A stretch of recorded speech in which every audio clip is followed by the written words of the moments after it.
Jesus Christ, I didn't see you there. Well, anyway, while you're here, I may as well tell you that I've reached 200 subscribers. That's not that much compared to many other people, but still, 200 subscribers! Yeah!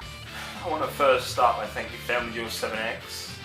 Without him, I probably wouldn't have 200 subscribers because he shared quite a lot of my videos with him, where I make a total twat out of him. But regardless, thank you Deavleo7x. You're probably wondering where we are right now. Well, I'm in my bedroom. Normally I film my guitar covers in the living room, but I've got a new computer since then. So yeah, now I can actually do my videos in my bedroom. I'm not going to show you around because you'll probably get a good idea of what my room looks like in the next video, which will be a guitar cover. I'm not going to say what it is, but I will give you a quick preview of it.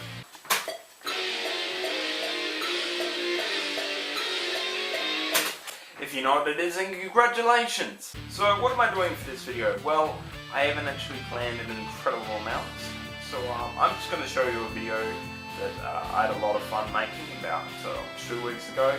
This was a video that I made for a school summer when we had to create an instructional video. So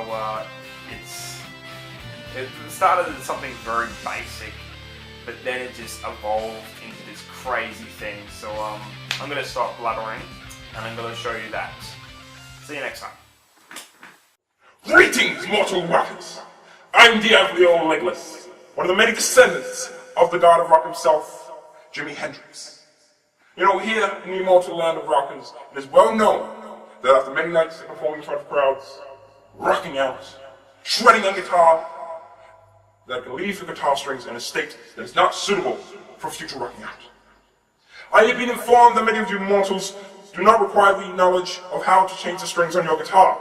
That is why I'm here today to educate you how this process goes about. So, without any further ado, let the instructional video begin.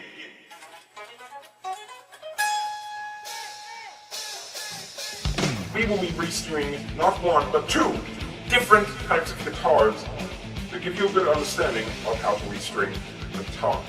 The first is a Line Roxanne Nut Design 100, and the other is a Jackson JS3 2Q Dinky. 3 tools will be needed for this process. Those tools are some wire cutters, a guitar machine head winder, and an Allen key. You want to first find a nice work area to do your restringing. I personally had to do my restringing in the clouds. It's nice and soft, and the tune's quite nice.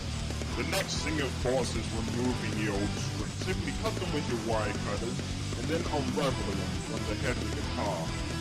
With the dinky guitar, it's a bit more complicated. So if you cut them with your wire cutters, then at the bridge of the guitar, you find a couple of nuts. Unscrew these with your Allen key, and then you can remove the strings. Then, at the head of the guitar, you'll find a couple of locking bolts. Unscrew these, take them off, and put them in the place that you can get them later. And then you can unravel them as normal. Now that our guitars are completely blank and do not have any strings on them, you can pretend to be an immortal rock god yourself. Pretending that you play anything because there are no strings to touch. But of course, I don't have to pretend, because I am an immortal rock god. You'll probably notice that your guitar has quite a bit of dust in it, so go ahead and give yourself a rag, a damp rag for that matter, and give it a nice clean. Make sure you go across all the frets as well. Then get a towel and just dry it off. It's pretty much the same for the Roxanne guitar as well. The next step is of course putting on the new strings. Simply open your packet of strings, and in those packets you'll find 6 more packets of strings. The numbers on the packet represent how thick the strings are. The strings are put on from thickest to shortest from left to right. Now I just put the strings onto the guitar. Thread the thickest string from the end of the string that doesn't have a little butt at the end. Thread it through to the first hole on the guitar. Then, on the head of the guitar, on the non-angry axis, thread it through the tuning head and pull that 10 centimeters of the thread. You now want to rub a rest to the head of your guitar. This is so no damage is done to the guitar while we're tuning. Now you want to wind the actual machine. Wind them to the point where they look like they're sitting on the guitar. You want to put the strings on from the thickest to thinnest, first 3 going on the left side of the guitar, and the last 3 going on the right side of the guitar. want to aim to about 2 to 3 full rotations of the tuning. It's always better to have less winds than more winds because if there's more winds, you're more easy to go out of tune. But the thing with guitars, we won't be needing the buds in there, so just cut those off and put them in the bin. Now, right behind the string, use out the button and put them in hold the old string in here. Then grab your Allen key and then screw the screw until it's real tight.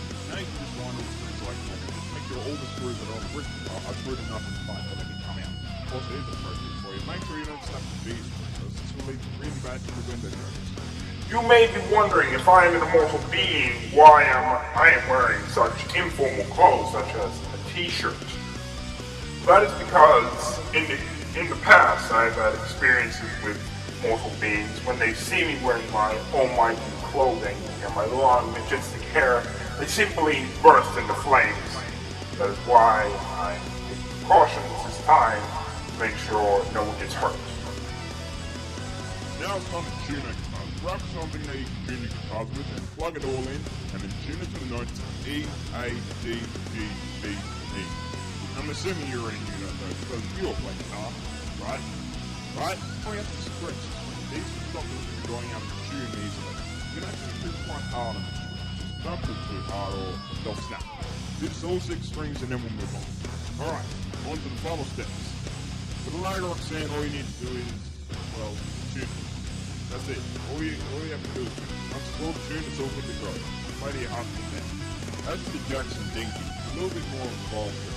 Grab those blocking bolts that you put somewhere safe over there, and then screw those back on. Remember to screw them nice and tight. You'll probably notice the guitar's a bit out of tune, so you'll notice that there's a couple of knobs, well 6 knobs to the guitar that are written guitar. Tune these from out to in, so that's E, E, A, B, D, G.